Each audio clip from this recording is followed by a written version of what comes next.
Why don't we go ahead and get started? Jennifer, are you ready? Yep, I'm ready. Okay, well, thank you everyone for joining us today. This is the Cost Share Basics presentation. I'm Mitzi Riggs. I'm a grant manager in the College of Engineering CEAT Research Office. I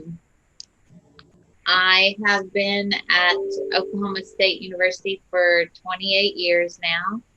And basically, all those 28 years, I've dealt in grant research administration, sponsored projects research administration. So I can't believe, just telling Dr. Ward, time goes fast. I can't believe it's already been 28 years. So I just want to thank all of you for joining us today, and we'll go ahead and get started. Oh, Jennifer, why don't you introduce yourself?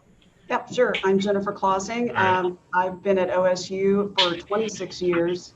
I've not been in research administration, I would say, about 26 years, with very few bits in between where I went and did something else, but I always came back. Yeah. So my very first job was working as the IRB secretary. It was the secretary at the time, helping with the institutional review board. And then I came to engineering in 1997, and I've been pretty much here ever since. So it's been great, and we're all really glad that you're here joining us today so that we can talk about cost sharing. It's really important to understand how it works and how it affects your projects, and just being aware of everything that goes on with managing it properly. So let me share my screen and we'll get going. Okay. And if any of you have a question during the presentation, please feel free to interrupt us, or you can put it in the chat. Jennifer's going to try to monitor the chat while I'm speaking, and I will try to monitor the chat while she's speaking. So this is it. Let's go to the learning objectives.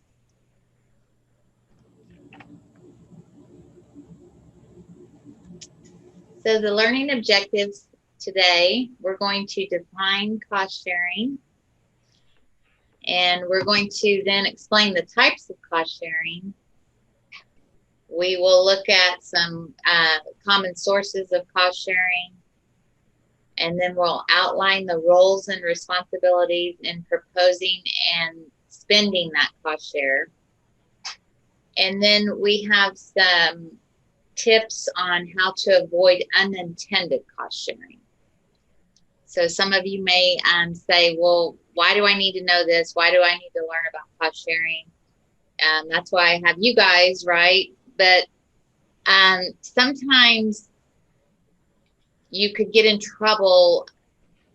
You could unintentionally disclose cost share or make mandatory cost share in your proposal. So, for example, you might say something to commit some resources when you're writing the proposal and not realize it, and that's when it becomes cost sharing, and you have to actually come up with that money when you get the award. So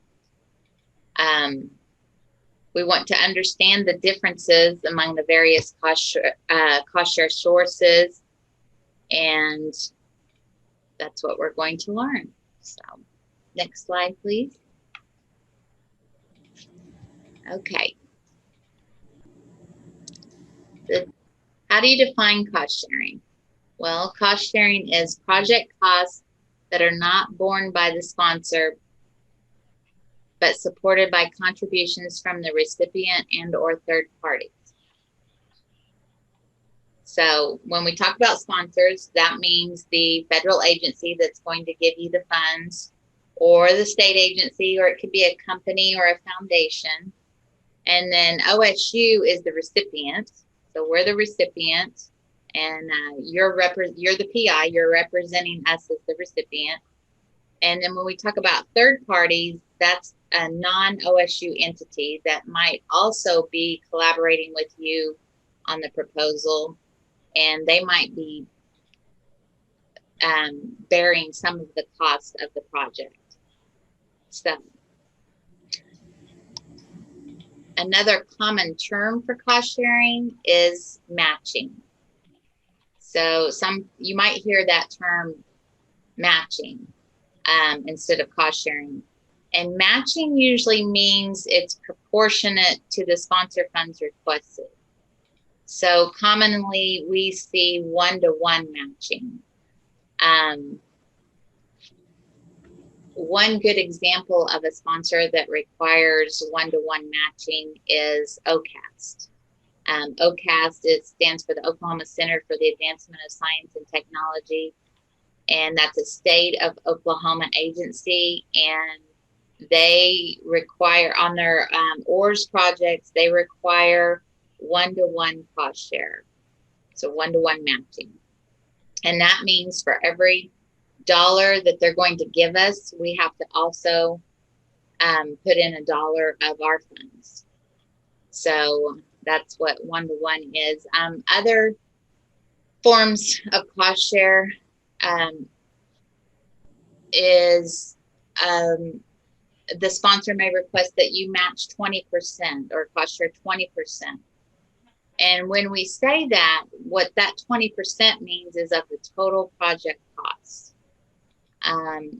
Most everyone calculates the percentage that way. They take the total project cost times the 20%, and then that's what we must match, and then the sponsor will kick in the 80%. Or if it's 15% or whatever it is that they want you to cost share. That's how you calculate it, though. Let's see. Next slide, please. Whoops.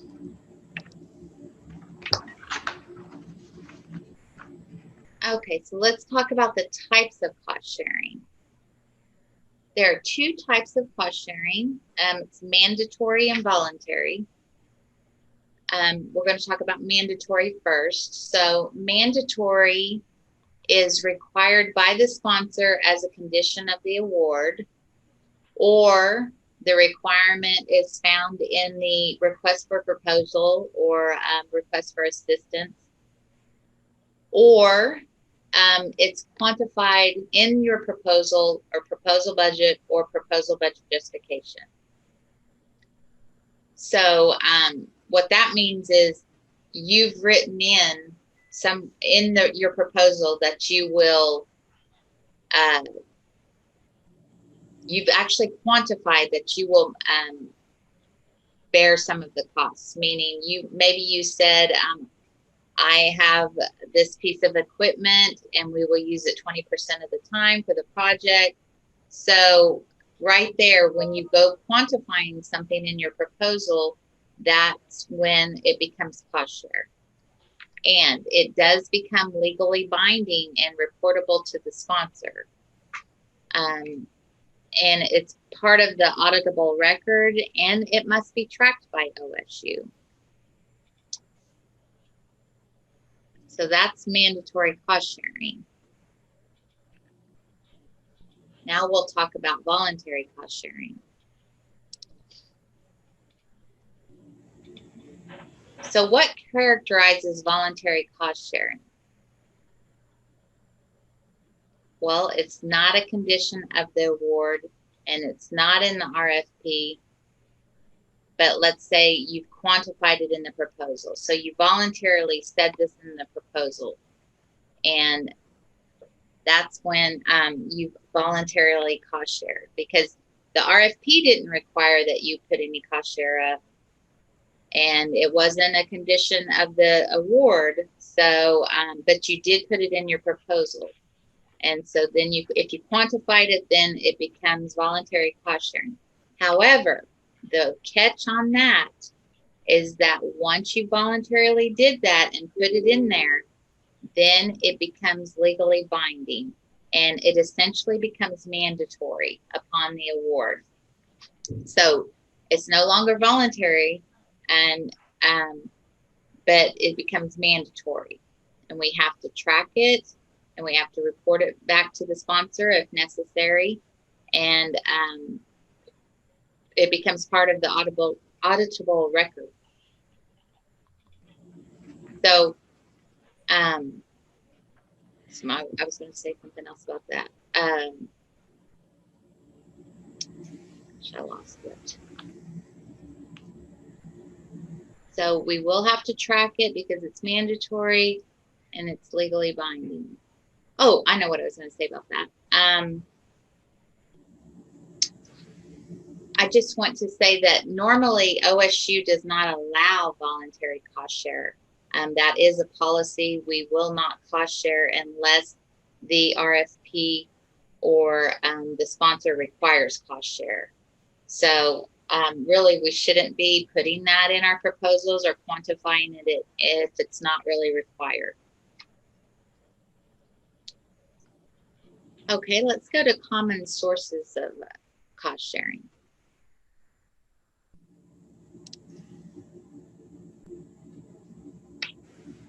Okay, so sources of cost sharing, that would be institutional funds and resources that OSU has. This typically includes direct costs and the unfunded facility and administrative costs that are applicable to those direct costs. It could be OSU owned equipment, and that's either donated or purchased equipment purchased by OSU. Another source of cost sharing is in-kind contributions.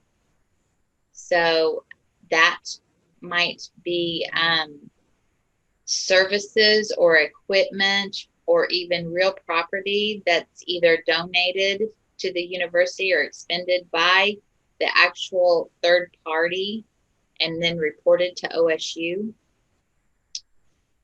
And you might have another source of cost sharing is other sponsored projects. And that's kind of a tricky one there because you might be wondering, well, what do you mean by that, Mitzi? Well, for example, I'm going to go back to OCAST, the state agency, OCAST. They do not allow, since OCAST is state funding, they do not allow, you cannot match state funds with other state funds. Well, our typical institutional funds are like AY salary. That is state funding. So you cannot match OCAST with other state funding. So you have to think, well, what can I match OCAST with? Well, you could match it with other grants that you have that are either not state, but they're other federal or private grants. You could use those as match if the projects were related and they did relate to each other, and you could use that as match. But that, like I said, that gets tricky, and you really have to look at the project and what you're doing in the research to see if those projects are related. Another source of cost share is mandatory, our waived F&A. So let's say the sponsor does not allow F&A to be charged on the sponsor funds. Well, sometimes if the sponsor allows it, we could use that waived F&A as cost share. However, let me go back to my example of OCAST. They do not allow F&A, but they also do not allow us to use the waived F&A as cost share. So, but there are a lot of other agencies that may limit the F&A or not allow the F&A, and they do allow us to. They realize that that's a real cost, and they will allow us to use it as cost share when we're preparing our budgets. They'll allow us to use that as part of the match. So, but let me go back to the first one, the institutional funds and resources. That could be, that could be your academic salary release. We could use a part of that, or it might be VPR funds, the Vice President for Research.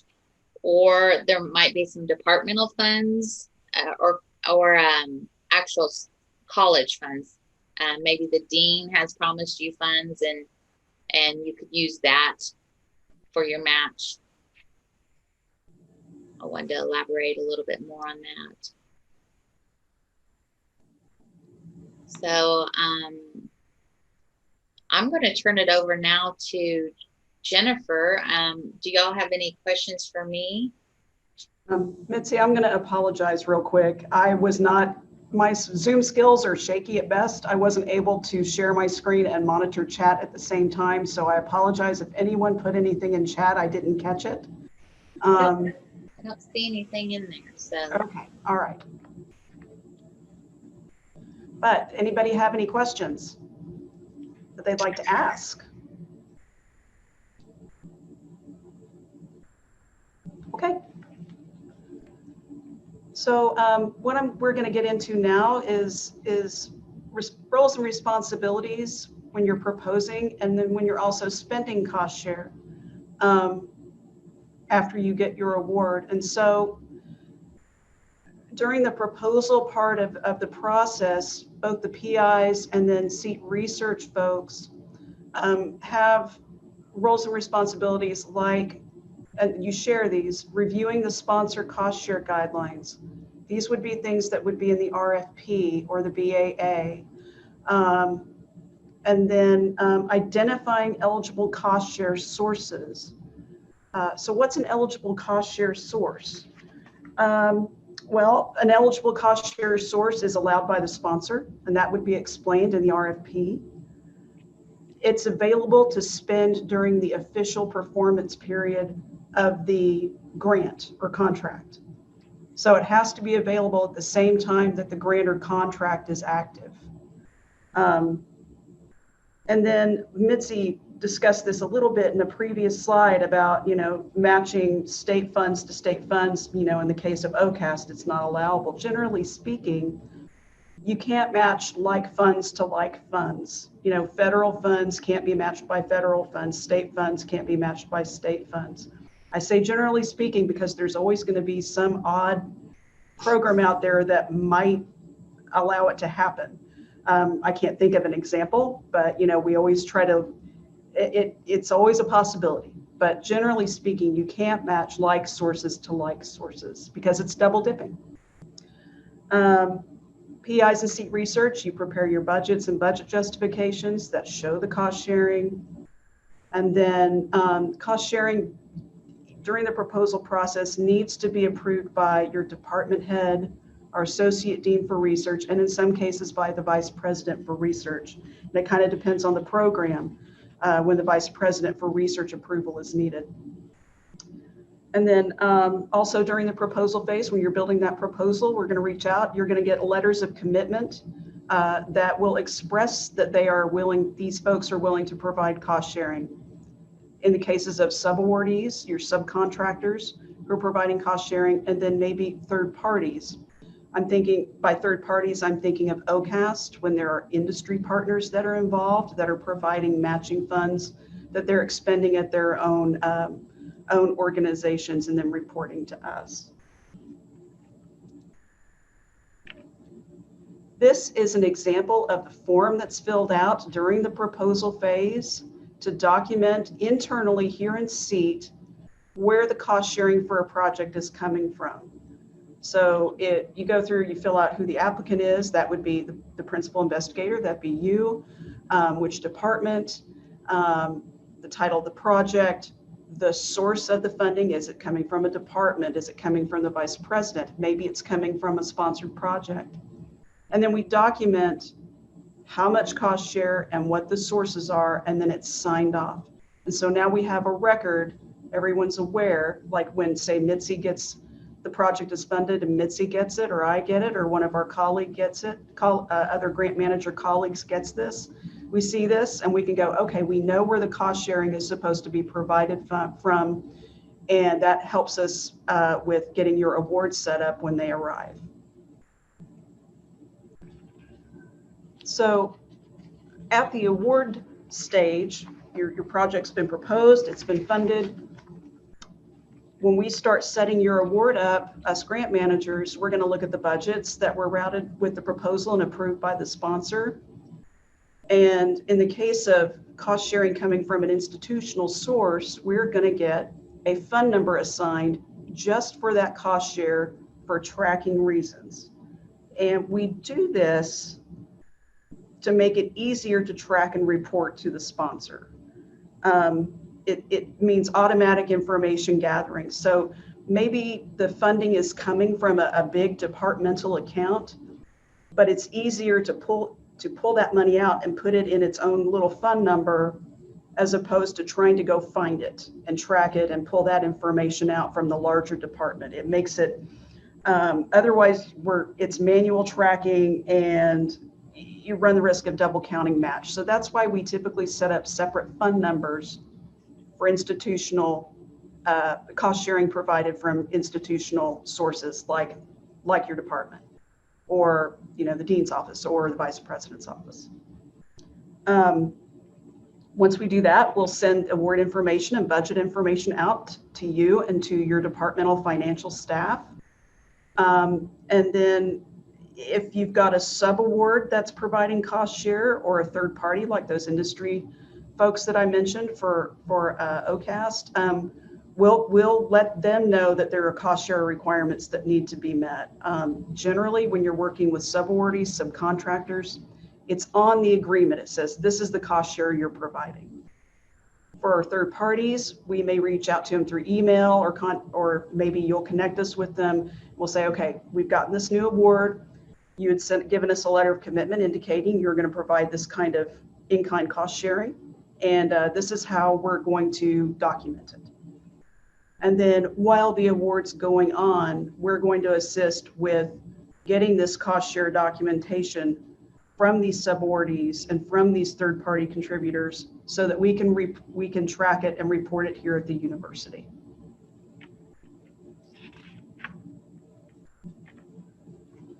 So roles and responsibilities for the PI and the department is, well, we'd like for you to make sure that, let's say you're on for your cost sharing academic year salary. Or maybe you're purchasing a piece of equipment that's supposed to be part of, the cost sharing that's set aside, or making other purchases. Work with your departmental financial staff to make sure that payroll's been initiated, or that you're buying these items to make sure the cost share funds are fully expended by the time the award ends. That's very important. Monitor the cost share expenditures while this is, your award is going on.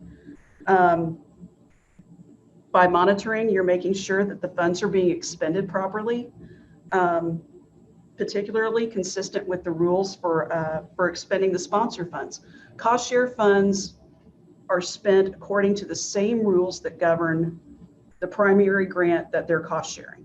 So same rules for both pots of money. So it's important to make sure that you're following those rules as the funds are being spent, and it's good to make sure that you're not running up over expenditures or underspending to an extent that you can't get the cost share expended by the time the project is supposed to end. Take a look at the subawardee and third-party cost share expenditures as well. Subcontractors, subawardees, their invoices are sent to the grant manager assigned to the project. We review those invoices to make sure that the expenses are eligible and in line with what had been proposed, and that everything looks good cost-wise. And then we send those subawarder subcontract invoices to you, the PI, to review and then approve for payment. And so it's important to take a look at those and make sure for your own sake that the cost sharing is expending the way it should. And then also we'd like you to be involved to some extent in getting our third parties to report their expenditures to us as well. And this isn't really an issue so much with large organizations or institutions. It tends to happen with our much smaller third-party contributors, and also our smaller subawardees who don't have the infrastructure to make sure that funds are being the cost share is being expended. Sometimes we don't have the right information for folks because they've come and gone. And so we may reach out to you and say, hey, I've been trying to get a hold of these folks to get their cost share information. I'm not able to reach them. Can you help me out? And if while you're watching your cost sharing and your spending, if you see that you're running into a shortage, please, reach out to your grant manager and let them know so that maybe we can try to figure out what's going on and take some corrective action of some kind. Maybe you need more time on the project. That's maybe why you're behind, or maybe some payroll or purchasing actions haven't gone through. So we can help you with taking those actions to make sure you get your cost share back in line with how it should be spending.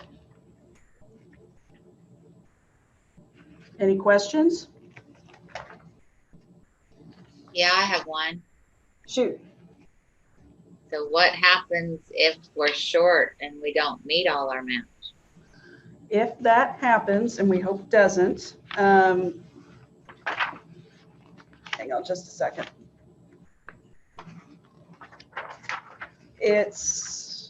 You run into the danger of not meeting the sponsor's cost sharing requirements, and it could create an audit problem. If there's a cost share shortage, and the difference has to be made up by the department. Yeah. So that's why it's so critically important to make sure you're on top of the cost sharing and keeping an eye on it, because we don't want to run into that situation. So, all right. So Mitzi talked about avoiding unintended cost sharing. And so according to our policy, and when we conclude this, I'm going to throw the link to the cost sharing policy up in the chat so that you guys can have access to it. So according to OSU's policy, we don't allow voluntary cost share. No. Voluntary cost share, as Mitzi explained, is cost sharing that is quantified in a proposal, and which then becomes mandatory when the award is issued. When this happens, there can be a negative impact on departmental resources, and then also on our indirect cost rate. F&A supports indirect costs, which are costs that can't be easily identified with a project. Anything that deals with operations, your administrative support, lights to the lab, power to the lab. And so cost share expenditures are treated just like sponsored project expenditures, and they get figured into the formula that's used to calculate our F&A rate, such that it can cause a decrease in the F&A rate, which means we have less resources available to us for operations. So it's another reason why we try to avoid unintended cost sharing and voluntary cost sharing. So some examples of voluntary cost sharing. So like I said, voluntary cost sharing, it's quantified in the proposal. So let's say you say PI will spend 20% effort for the project at no cost to the agency. That shows up in the award. We have to go capture that and track that. The better way might be to say the PI will be available to provide advice, or will be available as needed. That's not quantifiable. You can still contribute, the expertise or the effort, but we're not tracking any cost share this way. Another example is the PI will use budget to purchase a $500,000 laser interferometer. Again, we've got a number in there, it's quantified. So then we have to go buy it, and we have to track it and report it to the agency. A better way to say it might be PI has access to a laser interferometer. So there are ways to talk about the effort or the resources you're going to bring to a project with some craftsmanship. You can say it without quantifying it. So those are just a couple of examples. Hey, Jennifer. Yes, ma'am. Pam has asked a good question. She wants to know if does it have to be quantified only in the budget to become mandatory, or if it's quantified in the narrative, does it become mandatory? So I think we've talked about that, and yes, if it's quantified in the narrative, it can still become mandatory. Yes. So, Yes, it's written in there. You're saying this is something I'm bringing to the project at this level, at this rate. I have to have this way in order to do the project. And in my opinion, yes, it becomes a cost sharing. yeah, I agree too. Mhm. Oh, thank you for throwing up that cost sharing policy link. You're welcome. Appreciate that. Do we have any questions? We're happy to talk about it. Any opportunity to chat. Yeah. Dr. Vora, you're quiet. I have just one question. When it comes to academic year salary, what's the cap on that? Does it depend on our defined research workload or how? Because I can't contribute 100% of my academic year salary. Right.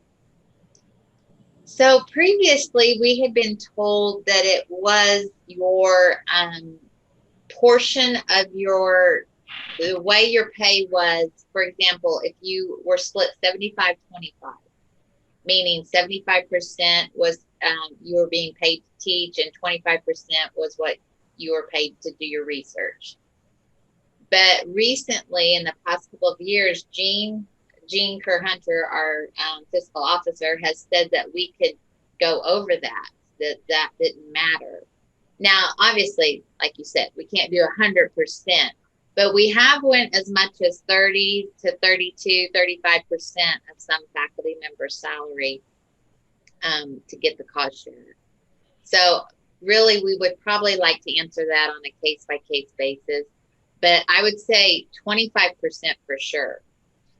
But you have to remember that that's, 25% for that one sponsor. And, can you really justify that? Can you say I'm working 25% of the year on that particular project? Because that's what you'll be doing when you certify time and effort, is you'll be saying, yes, I did work on that project. That is match for the project. I did spend that much time. So does Okay. That's helpful. That's helpful. Okay. Okay, so Jorge has a question. How do we express that OSU supports our research program with lab space, materials, and supplies without necessarily committing ourselves to cost share? Jennifer, do we have, let's see. The unintended cost Yeah. share. Jennifer has a great document that we can send to everyone. We stole it, I'll be honest. We didn't. But if someone's gonna make it available, why reinvent the wheel? Yeah. Why reinvent the wheel? So it has some great ways to say I have the resources and the space and the supplies and materials available without quantifying it. Mm-hmm. So it's basically, just choosing your words carefully. Mm-hmm. Example might be the PI, and I'm just looking off this sheet that we can send to you. It says the PI will have access to additional sources such as insert equipment name to ensure the successful execution of this scope of work. So it's saying it without putting a number on it. Right, it's saying it, but you didn't say we're going to use that machine 10% of the time. Right. So it's just you're careful with your words, and we will definitely help you if you have something you want to say but not sure how to say it. We can help you with that when we help you with the budget. Mm-hmm. So, yep. Does that help, Jorge? Yeah, it does help. I especially when I was working with subaward with Emily was helping me a little bit. I do had to express that we were able to keep going with our project right here, even though I was moving. I did not have any more the resources that I had at the University of New Mexico. So to be honest, now I'm a little bit worried that I said something inappropriate, but NIH never emailed me back saying that was co-share or something. So So you're saying that every time that we say a number, we involuntarily force ourselves to cost share? Is that like 100% of the time? Pretty much. Like I said, we want to look at it. I'm not going to say every time because there might be an example I'm not thinking of, but yeah, we try not to quantify stuff like that just because we don't want, and it may not be NIH, but it will be our auditors and our, once stuff is routed through our office, it goes to the grants and contracts office, and that is who might say, hey, you put voluntary cost share in there. Now you've got to track it. It's mandatory.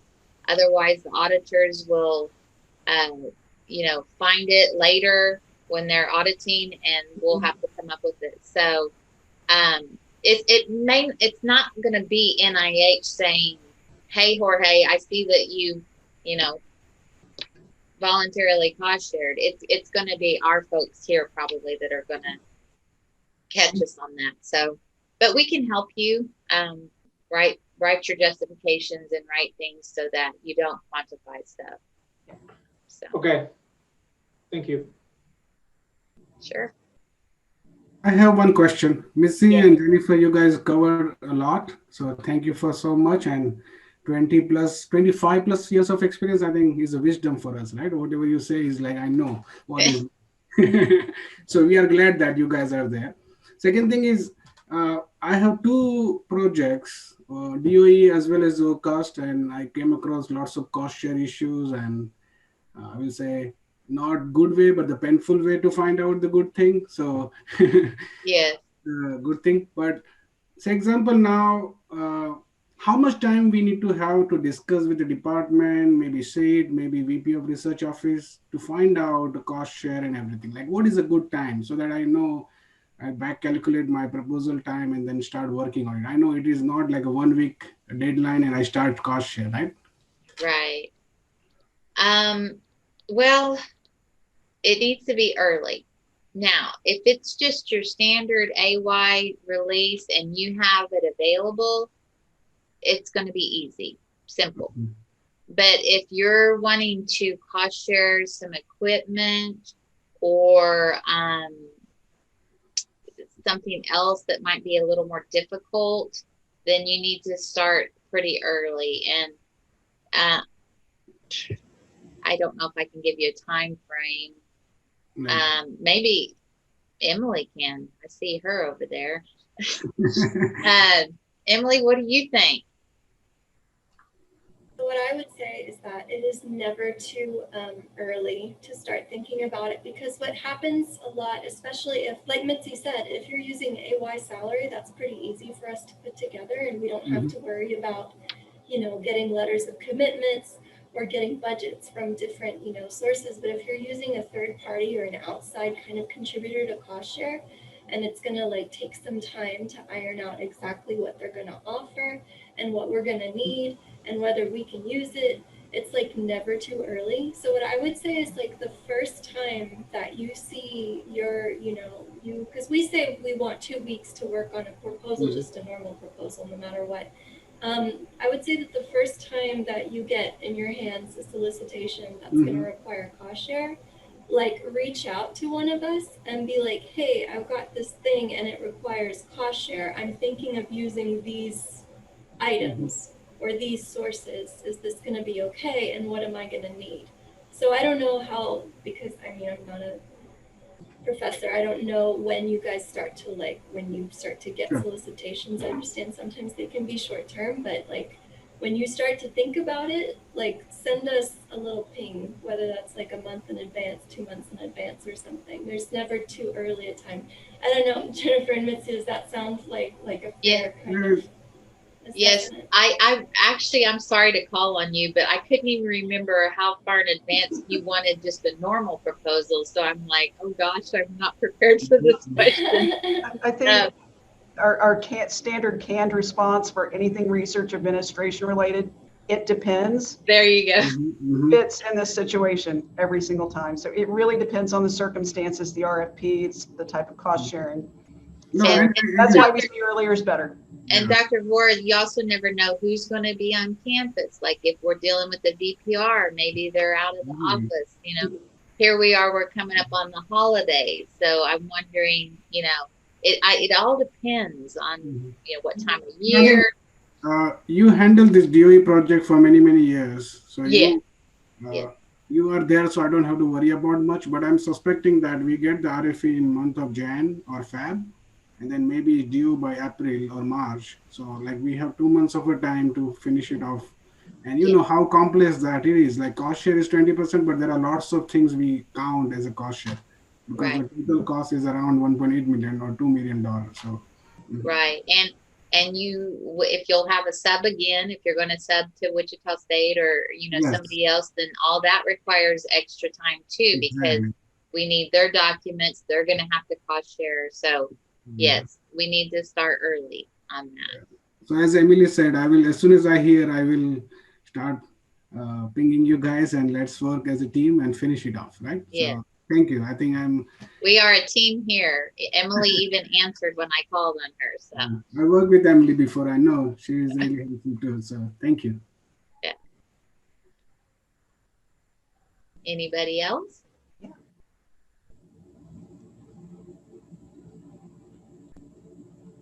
Like I said, we can send that document to you guys. I really, I'll ask Pam. Yeah, it's very helpful. Ways to avoid the unintentional cost sharing. So.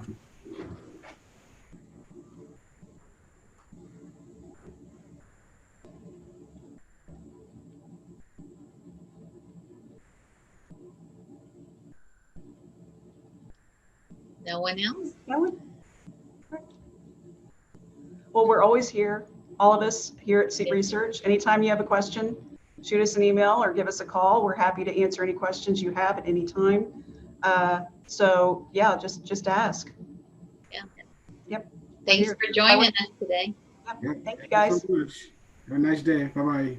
Thank you, Mitzi. Thank you, everybody. Bye. Thank you. Bye. Bye.